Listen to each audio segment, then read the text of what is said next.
Olá, seja muito bem-vindo aqui a mais um podcast, viu, galera? Podcast do vnoticias.com.br, o portal onde você sabe tudo da Bahia, do Brasil e do mundo, tá certo? Eu sou a Aline Castelo Branco, seja bem-vindo.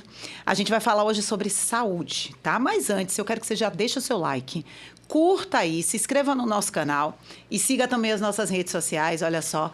O Instagram, Facebook e Twitter. É tudo vnoticias.com.br. Instagram, vnoticias.com.br.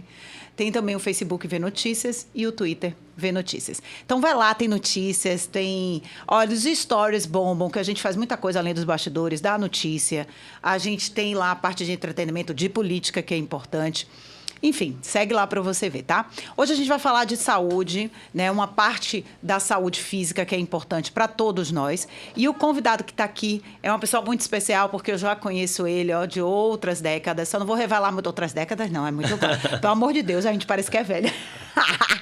Mas já já vocês vão saber a história. Walter Abrantes, obrigada pela estar aqui. Né? Seja bem-vindo. Satisfação estar aqui, poder contribuir, participar. Que bom. E só para te apresentar, dizer sua profissão e o que a gente vai falar dos temas, você é profissional de educação física. Isso. O que é um profissional de educação física? Isso, importante esclarecer. Primeiro, com muito orgulho, né? E também é interessante que a gente vai falar sobre saúde. Isso. Exercício de saúde com um profissional de educação física, porque muitas vezes essa oportunidade não é dada e muitas vezes quando vai falar de saúde remete a outros profissionais, inclusive quando você vai falar de exercício. Então, se é para falar de exercício, vamos estar representados por um profissional que estudou exercício. Ótimo. Oh. Então, o profissional de educação física é aquele que, com a graduação, com o bacharelado em educação física, atua no ambiente fora da escola. Okay. O professor de educação física é um termo hoje atualmente mais utilizado para aqueles que atuam na escola. Então, a forma de diferenciar a licenciatura, a graduação em licenciatura e a graduação em bacharelado.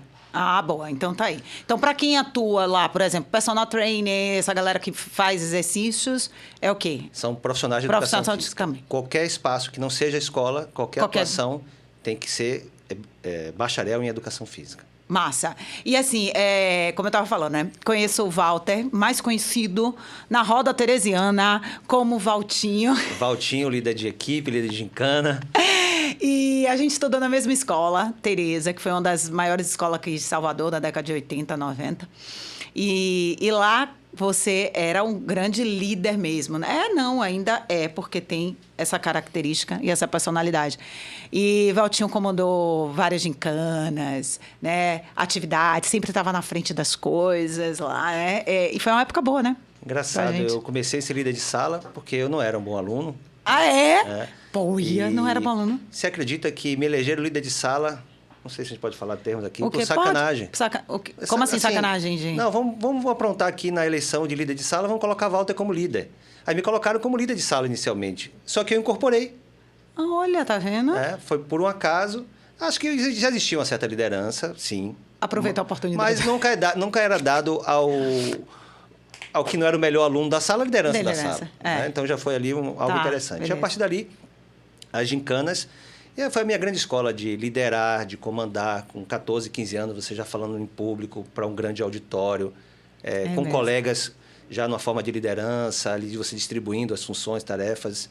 Isso me ajudou muito em ser o professor, 20 anos, professor da UNEB e outras instituições particulares de ensino na educação física. Então, facilitou minha vida do ponto de vista e despertou, né?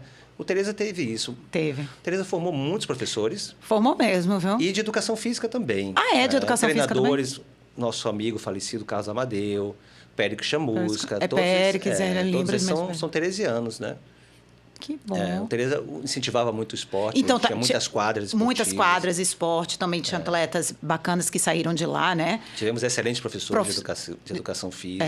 E a gente teve grandes atletas. Eu me lembro, Thaís, Paulo Mussi. Isso. Quem mais? Teve uma outra menina, Dalila, eu não sei, que era handebol, e Thaís era técnica e jogou também aqui no Brasileiro. Enfim, muita gente. É que eu não vou me lembrando o nome das pessoas. É tanta gente. Mais jovem nem sabe que as escolas tinham tantas competições entre escolas. Infelizmente, isso se perdeu um pouco, mas precisa ser resgatado. Agora, lá em falando isso, né? E a gente fazia muitos encontros, né? Fazia encontros de turmas separadas e fazia encontros grandes e tal, para relembrar esses velhos tempos e tal. É bem bacana. Mas, assim, de lá, o que você lembra mais, assim, que foi mais forte, além da gincana? Então, esses encontros... As pegações! O pior é que esses encontros a gente já fez de 20 anos depois e agora estamos 30 anos depois. 30 anos depois, né? Da gincana, por exemplo. Então, eu poderia, né, ter paquerado um pouco mais do que eu paquerei. Eu vejo hoje muito jovem já comprometido com a namoradinha. Eu acho que isso... Hoje tenho filhos adolescentes, né? Obviamente que a gente conversa sobre isso. Tem que conversar mesmo. Eu acho que tem que viver, mesmo que esteja namorando ou não. Não que eu não estivesse vivendo, eu até aproveitei bastante. Mas eu acho que a gente, às vezes, formaliza um compromisso muito cedo, de uma coisa que, às vezes, não vai vingar na frente. Enfim, resumindo, eu acho que eu poderia ter paquerado um pouco mais do que... Mas lá no Tereza tinha essa característica da galera se enrolar logo e ficar namorando cedo com 14 anos. Eu ficava assim para minhas amigas tudo namorando lá, e eu falei, gente, não é possível. Ou eu sou muito feia, ou os meninos dessa escola não querem nada comigo, ou não sei o que acontece. Alguns casaram e estão casados até hoje. Até hoje, né? De bom essas histórias também, né? Outros não. É muito bacana. Com a vida. Acho que eu poderia ter paquerado um pouquinho mais. Que massa! E, já tô sabendo aí que vocês vão fazer um podcast, é você e meu irmão, Júnior, como é que vai ser isso aí? Então, aproveitar, né, o Teresianos, primeiro, lembrar daquele encontro que foi assim, de toda essa história do Teresianos, eu acho que um dos mais marcantes, se não o mais marcante de todos, pelo fator emocional envolvido, pela presença dos professores, com o cuidado, o carinho com que a festa foi realizada, satisfação total, cobrar que pelo menos seja feito esse ano um forró, ter alguma coisa. Estamos aí para ajudar Ramires e Luiz, mas realmente é necessário. Depois veio a pandemia, é mais necessário ainda, porque emocionalmente a gente hoje reconhece, dá mais valor àquilo do que naquela época. É verdade. Porque todo mundo que passou pela pandemia, de alguma forma, revisitou um pouco a sua história de vida, seu passado, seus amigos, procurar os amigos verdadeiros. E esse encontro é a possibilidade. É interessante porque, inclusive, quem está casado... É a única condição, talvez, que os casados consigam sair, mas é verdade. Liberados pelas esposas, pelos maridos. Eu vi isso no último encontro que a gente teve antes da pandemia. E lá no meu grupo específico, da minha turma, o pessoal tá voltando. E aí, vocês vão? Aí os meninos, não, tem que pedir liberação aqui. A dona fulana, vamos ver se vai, não vai. E elas liberaram só porque era a festa do Tereza. E é um enfrentamento que a pessoa do casal diz assim, não, mas a festa do Tereza eu tenho que ir. Eu tenho o direito de ir. Não vê com conversa. Você pode me buscar. Que foi engraçado esse momento, né? Os maridos e a esposa buscando, ou aquele que tinha horário para chegar. Tinha horário para sair. Era muito engraçado. Os que saíram no arrastão também de Raimundão. Foi mesmo. Raimundão saiu. Arrastou todo mundo. Arrastando todo mundo. Mas que bom, vamos fazer um podcast aí para relembrar a história do Tereza também. Que massa, que legal, vai ser bacana. Vamos falar um pouco mesmo da tua área agora. Você abriu um estúdio que justamente é focado nessa parte de exercícios ligados a casos clínicos, né? Que você estava falando. Isso. Como é que é isso? Como é que funciona? Esse diferencial que você tem lá? Pronto, é uma grande oportunidade porque as pessoas têm entrado, têm visitado, têm perguntado pelas redes sociais, mas o que é isso mesmo? Tá. Porque, infelizmente, em Salvador, as pessoas desconhecem esse tipo de serviço, o que nos Estados Unidos já é muito comum, porque se fala muito em exercise clinic. Aqui, se eu utilizar o termo clínica de exercício, eu vou me remeter à medicina e, na verdade, é um espaço de exercício. A gente não tem a cultura de entender no Brasil que clínica não é só médica. Sim. Todas as possíveis intervenções terapêuticas, elas são clínicas. Claro. Né? Não é exclusivamente médica. E essa pergunta, o que é o programa? É um programa de exercício, eu costumo dizer completo, porque vai atuar em todas as valências físicas, força, velocidade, agilidade, coordenação, aptidão cardiorrespiratória. Isso o exercício promove. Mas o grande diferencial é a minha formação, a minha experiência, a bagagem docente do começo do processo. Com a avaliação inicial, onde eu vou ficar 1 hora, 1h30, às vezes, conversando com um aluno, para entender quem é esse aluno e, clinicamente, quem é esse aluno.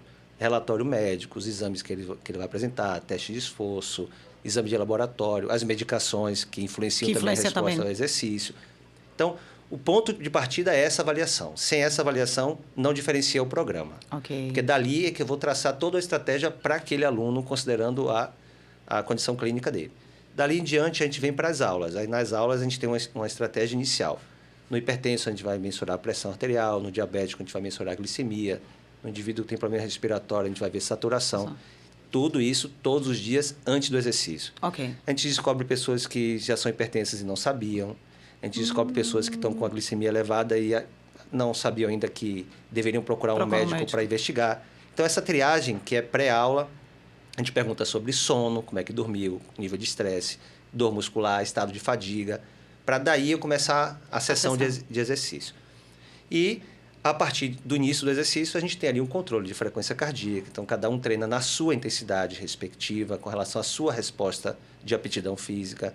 Os exercícios resistidos visam dar uma independência funcional, com o próprio peso corporal, elásticos, halteres, todos individualizados, não são aulas coletivas. Ok. Não começa junto e termina junto. Okay. Cada um tem o seu programa. Eu posso ter 5 pessoas no mesmo horário, que é o que a gente cada estabelece. Cada um está fazendo o seu programa, o seu acompanhamento. Que bacana. Isso permite também, o que é interessante ali, é a progressão. Porque eu vejo muita gente realizar exercício todos os dias, mas sem uma progressão. E progredir é importante, porque quanto mais a gente progride de intensidade, a gente tem mais benefícios. Okay. A atividade física é importante, se movimentar é importante, mas se eu consigo fazer exercício, que é algo sistematizado, organizado, com progressão, eu posso potencializar todos os benefícios que o exercício físico promove. Então, vamos lá, só para a galera entender. Então, por exemplo, estou me interessando por isso, mas eu sou uma pessoa. Se a Aline for, por exemplo, tem diabetes, hipertensa, algum problema cardiológico, né? Tem algum problema no coração e que precisa realmente fazer esses exercícios, ou tem alguma doença que trava os músculos, degenerativa ou qualquer coisa nesse sentido, é específico para isso, esse programa que você está montando, que você tem? Eu quero dar a segurança à pessoa, porque as pessoas que têm doenças crônicas, algumas são mais comuns, as pessoas convivem melhor. Okay. Outras as pessoas têm uma preocupação maior. E elas têm medo do exercício ou medo do que o exercício possa proporcionar. Tá. Então, por exemplo, eu pego uma pessoa que está em tratamento de câncer fazendo quimioterapia. Isso. Então, eu preciso acompanhar os relatórios médicos, a própria decisão de fazer ou não a químio depende, eles são checados, né, quinzenalmente, dependendo da sequência. E com isso eu também sei se eles estão aptos à prática do exercício. Tá. E o mais fantástico dessa relação do câncer, por exemplo, é que antigamente durante a quimioterapia se recomendava repouso. E hoje se recomenda que você faça exercício durante o processo de químio. O que é fantástico da história é que a gente melhora a vascularização com qualidade do tumor. Isso permite com que a medicação também seja mais efetiva. Boa. Então, é uma das coisas mais recentes assim, que vem surgindo com um grande benefício do exercício para quem tem câncer.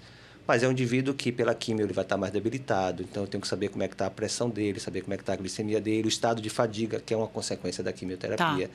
Enfim, é dar essa segurança. A pessoa precisa entender... Eu estou falando isso não pela minha pessoa, porque o que eu sempre tentei, dentro da formação da educação física, é graduar pessoas, formar pessoas com esse mesmo perfil. E tem muitos profissionais já que têm condições de fazer esse trabalho, né? E muitos... Vou corrigir a minha fala, não são muitos no sentido quantitativo. Alguns profissionais entendem que dá para enfrentar o mundo de que a opção não é só estética. Ok. E, literalmente, trabalhar com a saúde. Vou polemizar aqui. Durante a pandemia, quando fecharam as academias... Tudo. Isso vai gerar uma polêmica, o que eu vou falar, mas tudo bem. Adoro, pode falar. Fecharam as academias. Aí foi uma revolta de que o exercício era importante. Ok, concordo plenamente. Se bem que para fazer exercício eu não preciso, literalmente... do espaço formal. Mas houve uma manifestação muito grande da classe, nossa, da educação física, dizer, nós precisamos colocar as pessoas em exercício, porque é importante para a saúde. Sim. Mas quando abre, a saúde é esquecida, aí volta a estética. Exatamente. Então, é a grande contradição. Então, na hora eu reforço a imunidade, o efeito da vacina sobre a imunidade, eu uso todos os argumentos para reabrir as academias de saúde. Mas na hora que eu abro, eu esqueço a saúde e volto para as postagens todas relacionadas a antes e depois. Claro. Que, inclusive... é o que vende, né? Mas você sabe que o Conselho Federal de Nutrição proíbe... O quê? E eu queria que... não pode. Não pode. Você não pode colocar a imagem como referência de uma coisa que você não tem certeza de garantir que a pessoa vai ficar naquele estado. Putz, então vai ter que multar muita gente. Então como é que faz mas isso? Pode reparar, nutricionista não posta. Educação física posta. Educação física posta muito. Então, eu vejo vários. Porque a gente não está proibido pelo nosso conselho. Entendi. Mas uma questão não é proibição legal. para mim, eu não gosto dessa relação. Ok. Né? Eu vou respeitar, porque tem algumas pessoas que acham que vão ser bem-sucedidos profissionalmente porque conseguem transformar o corpo dessas pessoas, mesmo que com estratégias não saudáveis.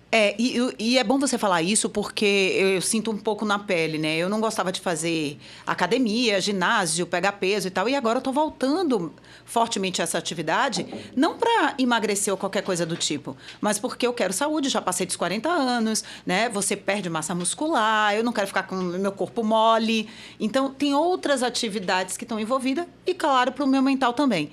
E aí, recentemente, eu recebi nas redes sociais. Para que você está... Porque eu posto lá, né? Para incentivar, inspirar outras mulheres também. Para que você está fazendo isso? Você é muito magra, você não precisa perder nada, está ótima. Foi, minha querida, não é por causa disso. É por causa de saúde, é porque eu preciso. Exatamente. E eu quero manter a minha vida um pouco mais longa e saudável, né? As pessoas associam que você tem que fazer um exercício para emagrecer, para ficar bonita, gostosa e tal. E não pela saúde, que é o que você também proporciona e traz isso, né? Essa é a grande contradição do exercício e saúde. As pessoas estão mascarando a sua atuação profissional, colocando como saúde prioritária, mas tudo que é feito visa a estética. A estética. Então, isso é horrível. Existe uma contradição nessa... E a gente que quer, literalmente, ofertar e explicar e esclarecer as pessoas em relação com a saúde tem uma dificuldade. Okay. Porque é muito... Uma recente pesquisa mostrou assim, ó, o cara foi ver o pessoal do Instagram que tinha mais de 100 mil seguidores, que postavam coisas sobre exercício. Os que tinham mais seguidores eram os que tinham menos qualificação profissional. Então, a informação do exercício está chegando, mas os profissionais mais capacitados, mais competentes, não têm a mesma quantidade de seguidores. Por quê? Porque eles não falam o que as pessoas querem ouvir. Então, isso é em todas as áreas. Todas. Todas as áreas. É bem difícil mesmo. Mas, além disso, você também fez um trabalho muito bacana com a área de esporte. Você atuou lá no Vitória, né? Daqui com os jogadores. E como é que foi essa experiência e o que você fazia lá? Então, é interessante. Eu costumo dizer aos alunos assim, eu gosto dos dois extremos. Eu gosto do exercício na doença, porque você tem muito requisito de conhecimento prévio. Não só do exercício, mas das doenças. Algumas vezes as pessoas questionam assim, poxa, mas parece que você é médico. Eu falei, não pareço nada, eu sou profissional de educação física. Claro. Porque as pessoas não são acostumadas a ouvir alguém que fale de alguma condição de doença que não seja médico. Sim. Mas se eu vou colocar a pessoa em exercício, eu preciso ter um conhecimento entender, você tem que ter clínico. Conhecimento. Exatamente. Obviamente não a nível... no sentido de tratar a pessoa, claro, no que diz respeito à medicação e etc. Mas no que diz respeito ao exercício, eu tenho a obrigação de ir. Mas isso é interessante. A mesma coisa quando eu tô... minha formação é sexóloga, mas eu não sou médica. Mas eu precisei, dentro dos meus estudos, ter o conhecimento de toda a anatomia, de toda a parte, para poder, na hora que a pessoa for vir falar, Exatamente. É muito interessante mesmo isso. E o outro extremo que surgiu por acaso na minha vida, como da minha vida de estudante... na escola eu não era um bom estudante. Eu guardei os créditos todos para estudar já na fase adulta já, né? E me identifiquei muito com a disciplina que é a Fisiologia do Exercício, que me abriu portas. Eu estava me formando, o Vitória me fez o convite para já atuar como fisiologista, eu ainda jovem. Aí fiquei por 3, 4 meses, pedi para sair, porque eu tinha passado na pós-graduação no INCOI em São Paulo, que exatamente diz respeito ao que eu queria, que eu visualizava para mim dentro da educação física. Aí o esporte e rendimento, ele entrou dessa forma, mas também é apaixonante, né? Porque o esporte de rendimento também permite você ter tecnologia, ciência, conhecimento, porque você também não pode errar ali. Claro. Aí fiquei ali, voltei em 99, aí eu vou destacar aqui um pouco dos bons momentos que eu pude viver no futebol. O Campeonato Brasileiro de 99, fomos até a semifinal, foi fantástico, um grupo... Otacílio, lateral direito, Rodrigo, que hoje é treinador da Jacuipense, esteve no Vitória também, Paulo Mussi, Jean, Tuta, atacante, Claudinho, Fernando, Meia, Kleber. Então, foi um grupo muito bom, um grupo que começou o ano desacreditado e que deu bons frutos. Depois, em 2010, com o vice-campeonato da Copa do Brasil, também viver aquilo ali, o Barradão lotado daquele jeito. Imagina. Contra um grande time que existia naquela época. Mas, profissionalmente, um momento muito rico, assim. Né? E nessa época, né, teve alguém... A galera lá, nos jogadores, eles evitavam fazer os exercícios, o treino, e tinha aquela resistência? Ou como é que era? Ou era mais... Não, eu posso comparar o 99 a 2001. O jogador de futebol não era tão profissional quanto o mais recente. Ele se cuida, ele quer saber, ele questiona, ele pergunta o que eu posso fazer para melhorar. Ele tem uma vida hoje de contrato mais curta, então ele tem que estar sempre bem para estar bem no outro clube, para ter alto desempenho também, né? Lá atrás, o jogador era um pouco seguro porque ele já tinha um contrato com o clube ia vender ele, enfim. Tínhamos mais histórias de balada, bebida. Festinha, mulheres, rolava muito. Eu fui setorista do Vitória, cobria lá e eu via muita coisa assim também, viu? Hoje Nossa também o jogador tá vigiado pelas esposas, né? Exatamente, por causa das redes sociais, então fica mais difícil mesmo. Talvez tenha contribuído para diminuir um pouco. Mas eu acho que eles estão muito mais conscientes. Nos últimos anos que eu atuei no futebol, vi essa diferença assim, muito claramente. E aí, depois você teve também outra experiência com futebol, que foi com o Chapecoense. Isso, que é outra experiência fantástica. Ali a gente viveu aquele momento do acidente aéreo da Chapecoense, sensibilizou o mundo inteiro. Exato. E dias depois, ou semanas depois, eu recebi o convite do treinador que estava assumindo a equipe para participar da comissão que ia reconstruir. Então, aquilo ali, para mim, foi fantástico. Eu tenho um vínculo com a UNEB, pedi licença não remunerada, fui até o reitor, conversei, expliquei. Ele se sensibilizou também. Claro, né? Todo mundo. O meu colegiado, o meu departamento. Eu pude viver, não só profissionalmente, mas a cidade, a comoção, a ida para Medellín, de fazer o jogo que não aconteceu contra o Atlético Nacional, as pessoas homenageando a Chapecoense, de ter visto os jogadores e os sobreviventes foram até o local do acidente, retornaram. Você ficou quanto tempo lá? Sim. 7 meses. 7 meses fazendo esse trabalho. Foi a Libertadores aí, vários países. Foi muita coisa, foi muito legal. E você chegou a trabalhar com os sobreviventes? Os sobreviventes, o Alan Ruschel, que ainda joga até hoje, Sim. né? Foi o que retornou. O zagueiro, estou fugindo o nome dele aqui, mas que eu acho que é gestor lá também. Tentou voltar, mas não teve êxito, mas continua atuando, trabalhando com futebol. O repórter, o Renzel, que faleceu depois de infarto também. E o Foman, que a gente conviveu ali internamente, mas ele, pela amputação, ele não voltou a treinar, mas eram os 3 que a gente convivia. Eles foram dar palestras, contar um pouco da história para motivar, para contar a importância, a história da Chapecoense, que é uma história muito legal. E você vivendo, o que você trouxe de lição? Para cá, para o seu trabalho, para a tua empresa? Não, eu diria que você vê a vida de outra forma, né? Acho que eu falar isso hoje fica um pouco redundante por causa da própria pandemia, que nos fez refletir também. Sim. Mas ali já foi um momento de falar assim, olha, a gente tem que olhar outros valores da vida, outras questões. Então, ali, para mim, não foi só profissional. Apesar de que a gente foi bem, fizemos assim um bom trabalho, mas muda completamente. Você viver aquilo ali, a comoção das pessoas na cidade, você se torna outra pessoa. É tão forte que minha filha, ela foi para lá, meu pai, eu sinto uma coisa diferente quando chego nessa cidade, assim, Nossa. Ela não ficava bem emocionalmente, porque Sim. realmente uma jovem vendo tudo aquilo, ver aquela cena, lembrar daquela cena, digamos assim, dos corpos, dos caixões ali naquele velório coletivo, aquilo era muito forte, né? Para uma pessoa, para uma criança, adolescente, então realmente tinha uma energia no ar. A cidade ficou um tempo com energia diferente. Para mim, nenhuma preocupação. Eu acho que positiva, né? Sim, mas algumas pessoas não se sentiam tão bem assim por tudo. Meu Deus, eu imagino, viu? Nossa. E ali, os amigos que nós perdemos, né? O Caio Júnior, que foi treinador do Vitória, uma excelente pessoa. 2 ou 3 membros que estavam com ele, que também tinham trabalhado com a gente aqui. Uhum. O jogador, o Arthur Maia, que foi formado na base do Vitória, que também foi no acidente. O Mário Sérgio Ponte de Paiva, que estava como repórter, que também tinha sido treinador do Vitória, tinha trabalhado com ele aqui no Vitória. Então, você ainda tinha esse lado das perdas de pessoas que você que a gente tinha convivido, né? E pessoas, assim, maravilhosas. Nossa. Mas aí, hoje, você está mesmo focado na training, como é? Isso, VA Training. VA Training. Começa a história da VA Training na Cardio Training, há 20 anos atrás. Eu precisei interromper esse ciclo em função do que eu passei no concurso da UNEB. As faculdades particulares estavam numa crescente demanda de dar aula. E eu gosto muito da docência, sou apaixonado também pela docência. Então, a VA Training ela tem esses 3... Como é que eu posso dizer, Aline? Eu colocar o meu sonho profissional em prática, naquilo que eu gosto dentro da minha vida profissional. Então, eu estou escolhendo fazer aquilo que eu gosto de fazer. Então, eu estou no ambiente da forma que eu pensei, que eu idealizei. É um grande sonho profissional para qualquer pessoa, né? Então, hoje eu tenho um vínculo com a UNEB, que eu vou permanecer com a minha docência, que é uma coisa que eu não conseguiria viver sem. Na Viatrine, eu estou fazendo cursos. Eu estou formando um grupo de 15 pessoas aos finais de semana. Eu estou chamando de laboratório, meu laboratório, porque eu faço teoria e prática.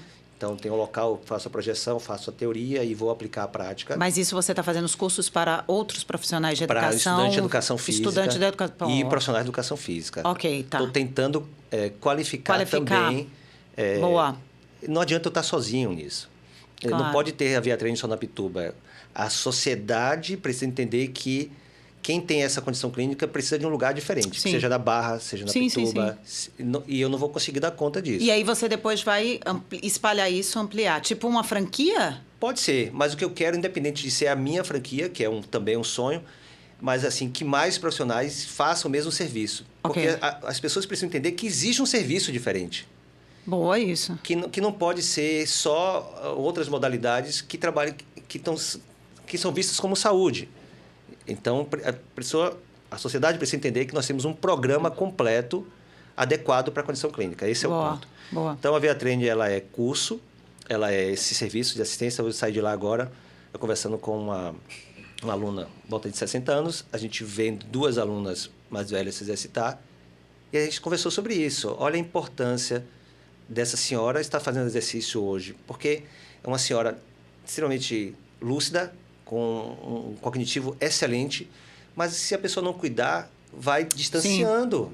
Sim. Você vê pessoas que podem ainda ser ativas fisicamente, profissionalmente até, porque não, mas a parte física às vezes incapacita e debilita essa pessoa. Então é isso que a gente quer, ter essa relação de construção com os meus alunos. Você vai lá conhecer. Eu vou sim, você vai ver essa relação de construção com os alunos, um ambiente acolhedor. O exercício é um mero detalhe. O controle é importante, mas eu tento tornar o ambiente agradável. Agora, você falou agora há pouco, aí eu lembrei e não falei. Do quê? A gente não vai gostar de fazer exercício. Não, pelo amor de Deus, eu vou combinar, é um saco fazer exercício. Isso, porque na hora que eu estou em exercício, eu estou estressando o meu organismo. Exato. Agora, é algo necessário. Né? Vamos combinar, necessário. Mas vamos pensar positivo, pensamento que é bom, que vai trazer algo bom, porque aí a gente vence essa barreira. E eu trabalhei muito minha mente, porque assim, eu não suportava pegar peso, né, levantar e tudo. Aquilo ali para mim, eu já ia com aquele negócio, que saco, não conseguia ter rendimento, não conseguia ter resultado. Depois eu falei, bom, eu vou trabalhar o meu mental, porque isso vai me dar um outro resultado. E hoje eu tô tão disciplinada que eu vou todos os dias. O dia que eu não vou, meu corpo já sente. Entende aquela necessidade de produção de hormonas é Portugal, hormônios, de hormônios que vão possibilitar isso. E fora o meu corpo também sentir mesmo essa força mais, né? Então, a força é importante, a força ajuda independência, funcionalidade, prevenção de problemas articulares, só que hoje tem um grande detalhe nessa história. O aluno pergunta assim, mas que músculo que eu estou trabalhando nesse exercício? Aí, obviamente, que você tem que responder, mas o músculo que você está trabalhando não importa muito no que eu vou dizer agora. Quando você contrai músculo, que você fadiga um pouco o músculo, que você vai usar o exercício para isso, você libera hormônios e citocinas. Exatamente. Então, hoje, as doenças crônicas, elas inflamam o nosso corpo. Né? Quem tem doença crônica está no estado inflamatório. Todas as doenças crônicas. Claro. E a única forma de desinflamar de forma natural é o músculo quem produz esses anti-inflamatórios. E eu vou te dizer um nicho agora que é muito legal para você. Mulheres com a parte... Não sei se você já pegou. Mulheres que têm endometriose. Eu digo isso porque eu sou mulher endométrica e eu precisei trabalhar muito a região muscular com exercícios. Entendeu? Então, isso me ajudou muito a reduzir as minhas dores endométricas e me dá outra qualidade de vida. Então, por isso também que eu comecei a fazer os exercícios. Então, isso é importante, sabe por quê? Existem as incontinências urinárias. Continência urinária, tudo isso. Só que precisa quebrar o paradigma das minhas alunas conversarem comigo sobre isso. Porque elas não conversam. Ela não conversa, é porque você é homem. Isso. Vou conversar com mulher. É porque você é homem. Isso. Mas preciso deixar esse recado, né? Para elas, preciso que você me fale. Gente, fala e não tem problema nenhum, porque você é um especialista, então tem que falar. E tem exercício para isso. Exatamente, é isso. Eu posso ajudar nesse sentido. Agora, se eu desconheço, mais difícil que eu possa contribuir, mas tem um tabu. Tem um tabu. Em conversar sobre isso. E é muito legal isso, é muito legal. Eu tenho alunas, eu tenho mulheres que, por conta do meu caso, elas vêm e eu faço o trato, e é bem difícil mesmo, viu? Elas falarem, libertar isso. Mas é um processo também que eu acho que é legal para você. Mas depois eu falo isso. E o excesso de exercício, principalmente com saltos, saltando em mulheres... Sim. Tem que ter muito cuidado também. Pode aumentar a chance de incontinência. Então, tem o exercício ajudando a diminuir e o exercício provocando o aumento. É importante também que as mulheres identifiquem quando está existindo o aumento e não achem que é natural. É difícil a pessoa, porque são pessoas saudáveis, normalmente são pessoas muito ativas. Sim, exato. Como eu, sou muito ativa. Não vai associar ao excesso do exercício. Exato. Mas a gente precisar passar essa mensagem. É muito legal isso, que bom. E deixa eu só agora fazer uma pergunta mais assim, para minha galera lá dos meninos, né? Da Escola para Homens. Tem muita gente tem muitos alunos que vêm com essa questão do vigor, da potência, da virilidade, várias disfunções, baixa ereção, baixa libido. E lá no meu programa, eu tenho um módulo onde é focado nessa questão mesmo do trabalho com o exercício, para que eles entendam que isso vai levar a algo positivo na cama, na relação, enfim. E aí eu queria saber de você, é mesmo isso? O que você diria? O que poderia ajudar esse homem nessa prática aí? Vou falar para a câmera, né? Fale, pode olhar, meu filho. Faço o que eu digo, faço o que eu faço, né? Você faz então, também, eu como homem, eu tenho que ter a preocupação. Você pratica, né? Tenho que ter a preocupação de estar sempre saudável, para longínquamente permanecer praticando. Claro. Né? Então, e aí quando a gente conhece o aspecto fisiológico, a gente tem que usar esse entendimento, esse conhecimento. Então, tem alguns pontos interessantes para a gente passar como mensagem, né?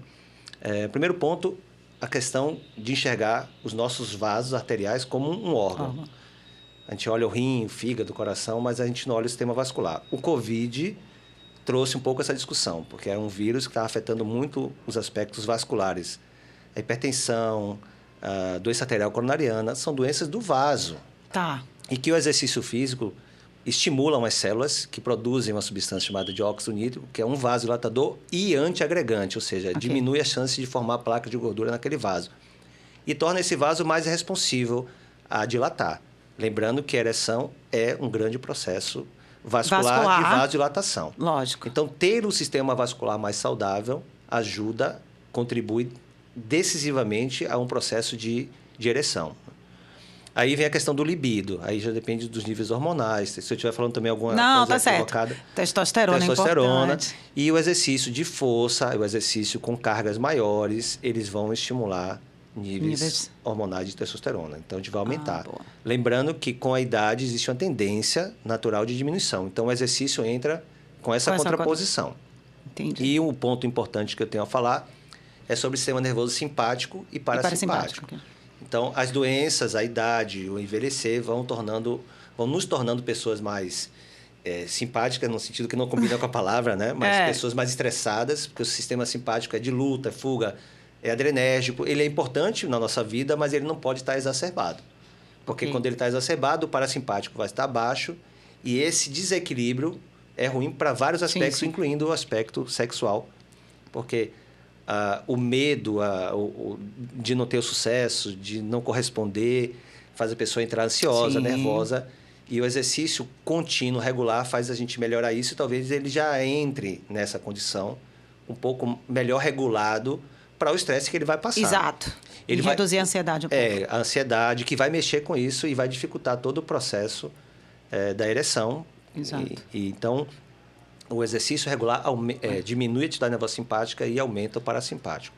Lembrando que para a ereção é uma ação parasimpática e a ejaculação uma ação simpática. Isso. Então, a gente precisa ter isso bem equilibrado e o exercício é um mecanismo. Vejam quantas coisas o exercício tem de positivo, benefício, né? E que eu fico inconformado o volume de discussões que se faz sobre esses aspectos relacionados a tirar a barriga, emagrecer, hipertrofiar. É muito, desculpe o termo, é muito pobre dentro do rol de possibilidades que o exercício físico tem a oferecer. Não, concordo plenamente com você. E pensando nisso, nesse exemplo que você falou, eu acho essencial a gente conscientizar também os homens disso. Porque eles acham que essa virilidade, tudo eles vão constituir naturalmente. E às vezes não é natural, é isso. A gente precisa de um trabalho. E lá eu trabalho a ginástica masculina íntima, que é o fortalecimento do músculo, que é chamado músculo PC, músculo púbico-oxígeno, que é extremamente importante para essa ejaculação e para a virilidade masculina. Então, os caras, às vezes, acham que, eu não vou ficar lá, Aline, fazendo a malhação e tal. Então, cara, você não vai fazer um exercício para malhar, para ficar gostosão, bonitão, para pegar as meninas, e por que você não vai trabalhar a sua saúde, a região? Porque isso evita câncer na próstata, isso vai aumentar o teu vigor, isso vai evitar menos ansiedade, nervosismo. Só que é isso, essa associação, né? Tipo, aí eu vou para academia, eu vou ficar forte e gostoso e vou dar no couro da mulher. Mas quando chega lá, falha, brocha, porque não trabalhou o músculo. E ótimo, bom saber, vou colocar isso no meu repertório também. Mas uma outra coisa interessante é o efeito placebo, positivo e negativo. Sim. É engraçado, por exemplo, muitos homens aí já conversam mais comigo do que as mulheres com relação a gente está falando da continência urinária. Por exemplo, os homens falam, eu tenho medo do remédio para pressão porque ele pode me gerar... existe um mito na sociedade que remédio para pressão gera impotência. Mas é muito difícil o cara engolir um comprimido ouvindo isso e não falhar. É verdade. Então, ele tem que explicar ao médico dele e esclarecer para ele que em doses de alguns remédios pode acontecer, isso pode, mas ele tem que conversar com o médico, reajustar a medicação, substituir, trocar a ação, mas não é para ter um efeito nesse sentido, mas o efeito psicológico. Claro. Aí vamos trabalhar agora o contrário. Então, se eu digo para o aluno que ele praticando exercício físico, ele melhora a parte vascular, ele vai mais confiante. É aquela história do cara que leva o Viagra, mas não usa. Mas se ele tiver sem, ele falha. Mas se ele souber que tem, ele consegue. Então, o exercício físico pode ser uma ferramenta nesse sentido, para dar confiança. Eu preciso entender que eu estou saudável. Então, se eu estou saudável... E sabe o que vai acontecer mais naturalmente, porque tem um efeito fisiológico por trás. É muito bacana. E aí eles ficam buscando fora o que pode ter dentro, que é a questão, eu vou procurar, recebo muitas perguntas. Aline, aquele produtinho ali da internet, não sei o que, para aumentar, para não sei o que. Eu falei, cara, não resolve nada. Só não é cientificamente comprovado. Mas o apelo comercial é muito forte. É muito forte, eles acreditam nisso. Né? Aí depois recorre, eu falei, cara, vai lá, você vai usar, mas depois você vai recorrer a mim para poder resolver seu problema, porque vai dar resultado. Os algoritmos vão encontrar eles. Porque ele vai pesquisando e vai começando a ter a oferta, né? É muito louco isso, Walter, é muito louco. Mas olha, enfim, para a gente finalizar aqui, eu queria te perguntar essa mensagem, né? Que mensagem você deixaria para as pessoas, né? Que encaram um exercício como algo que, eu não quero fazer porque eu não preciso, minha saúde está boa, eu estou ótima, não preciso fazer exercício, né? Não tenho doença nenhuma, né? E para as pessoas que têm doença, mas que ainda não associam isso a um benefício grande, né? O que você deixaria de mensagem? Eu queria fechar com, acho que são 3 coisas, né? Primeiro, diferenciar o termo que a ciência hoje, os artigos utilizam hoje, de comportamento sedentário, é um termo que refere à quantidade de horas do nosso dia, exceto noite, que a gente fica sentado. Ok. Então, se você fica 4 horas no dia sentado, 8 horas, 12 horas, quanto mais horas você permanece na posição sentado, deitado, reclinado, isso prejudica a sua saúde. Ok. Mas, Walter, isso é exercício? Não, isso não é exercício. Não é exercício. Isso você está combatendo o que a gente chama de comportamento sedentário. Não tem nada a ver com atividade física ou com exercício, mas é importante que as pessoas saibam disso. E isso não é do profissional de educação física. Eu preciso esclarecer para as pessoas que isso é uma decisão sua. Okay. Você precisa ter esse conhecimento para entender isso. Mas não sou eu que tenho que te levantar lá na hora, dizer, eu tenho que te ligar, dizer, levante, fique em pé, sente, não. É uma coisa que você tem que tomar consciência. Tá. Então, uma coisa é comportamento sedentário, outra coisa é inatividade física ou atividade física. Aí tem a ver com movimento. Tá bom. Então, se eu faço atividade física, é alcançar 150 minutos de qualquer movimento na semana. Eu me torno uma pessoa com um pouco menor risco. E existe o exercício. Ali você vai controlar e você vai ter mais benefício. Beleza. Então, são etapas, são coisas distintas e complementares. A outra mensagem que eu queria passar é com relação à obesidade. Muito está se discutindo sobre romantizar ou não a obesidade. Porque a obesidade é uma doença. Ok, a obesidade é uma doença. A hipertensão é uma doença. Diabetes é uma doença. Mas por que quando eu trato da palavra obesidade, se eu falo que a pessoa pode ser obeso e pode estar saudável? Não existe obeso saudável. Peraí. Se você é hipertenso, sua pressão está controlada, você está saudável? Lógico. Ok. Mas você tem a hipertensão. Então, mas se você tem o diabetes, está controlando sua glicemia, você tem o diabetes, mas você está... mas não anula, você continua tendo a doença. E por que eu não posso ter um indivíduo obeso, sob todas as intervenções, e estar saudável naquele momento? O excesso de gordura por si só não é saudável, a gente sabe. Beleza. E o que eu posso fazer, então, para tornar esse indivíduo mais saudável? Praticar exercício. Sim. Porque a obesidade hoje é entendido como uma doença... Eu confesso, Aline, rapidinho para a gente fechar, que eu não gostava de falar de obesidade na sala de aula, porque toda vez que ia falar de obesidade em sala de aula era qual é o exercício que gasta mais calorias. Gerava essa contradição mesmo. E qual é o que tem que comer. E eu não gostava porque eu acho que o exercício é mais do que isso. Mas recente eu estou super entusiasmado de falar de obesidade. Por quê? Porque hoje a obesidade é vista como uma doença inflamatória. Cronicamente inflamado ao longo dos anos vai proporcionar uma série de problemas à saúde. E a única forma de desinflamar essa pessoa é praticando exercício. Okay. Independente dela perder peso. Se ela perder peso, ótimo, desinflama mais. Okay. Mas o efeito anti-inflamatório do exercício independe de perder peso. Sim. É isso que as pessoas precisam saber. Porque o sobrepeso e a obesidade, muita gente não quer enfrentar o ambiente da academia, pelo estereótipo. Claro. Então, essas pessoas estão... Você mas trata eu já tentei de tudo, já perdi, já voltei, aí desestimula. Mas ela precisa entender que o exercício é uma ferramenta importante. Você trata a obesidade lá também? Tem casos de obesidade? Então, é dita como uma doença, mas o que é tratar a obesidade? É colocar a pessoa para fazer exercício. Sim. Agora, normalmente vem associado, algumas vezes, a hipertensão, um diabetes, que é o que a gente chama de síndrome metabólica, né? Uma dislipidemias. Então, é isso que, aproveitando aqui o podcast... Muito obrigado por esse espaço. A educação física não é a Veia Trend. A educação física agradece de poder... Faço questão de compartilhar isso para que as pessoas ouçam, pelo menos. Claro, claro. E a gente vai fazer matéria, vai estar lá no nosso site, vai estar nas redes sociais também, daqui a pouquinho, os trechos para vocês verem. E eu já queria te agradecer imensamente. A rede social, qual é? A gente botou aqui, acho que está passando aqui. Veia Trend Oficial. Pronto, a rede social está aí. E os atletas, né? Que da matéria do podcast com o Valério, falou da importância. Os atletas amadores importantes isso, desculpe, rápido. Grupos especiais, os cursos e eu estou tentando trazer o que eu fazia no Vitória para outras modalidades. Me aproximando da natação, me aproximando do remo, me aproximando do futebol, enfim. É um pouco do que o Valério falou.